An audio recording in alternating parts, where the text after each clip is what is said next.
So just to speak to your point about Hegel. Now, the Frankfurt School is not necessarily Hegelian Marxist in any simple sense, but they took Hegel very seriously. And Adorno, in particular, in his 3 essays on Hegel, 3 studies of Hegel, talked about aspects of Hegel which needed to be preserved. And the dialectical method, even though not positive, was one of them. He wanted to use it in a negative dialectical way. But what he said at one point, which is quite fascinating, my lead essay in Genesis of Validity, I draw on this.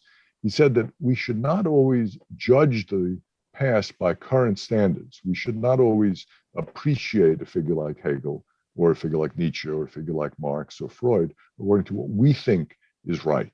That we should not apply our standards, but in fact, often judge the present by the standards of the past. That we should judge ourselves in terms of what Hegel had hoped for, judge ourselves in terms of maybe what Marx had hoped for. That the past somehow had values, norms, even practices that maybe are superior to our own. Now, it doesn't mean in every respect. It doesn't mean we should recover the past as it once supposedly was. That would be idealistically romantic in the wrong way. But we shouldn't say that the cutting edge of the present is the sole standard. And this, in a way, speaks to the issue, for example, of the current cancel culture when it comes to figures in the past who may not live up to our standards of righteousness in the present. That we sometimes have to understand them as flawed, but also understand ourselves as flawed.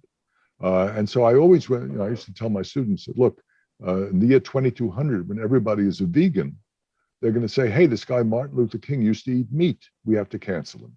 That everything he stood for was garbage because he still ate meat. And so we had to be very careful about that kind of presentist attitude towards figures in the past who may have something to teach us. So this is not romanticization. It's not nostalgia. It's a more complicated attitude about the relationship between past, present, and future, which I think has much to teach us.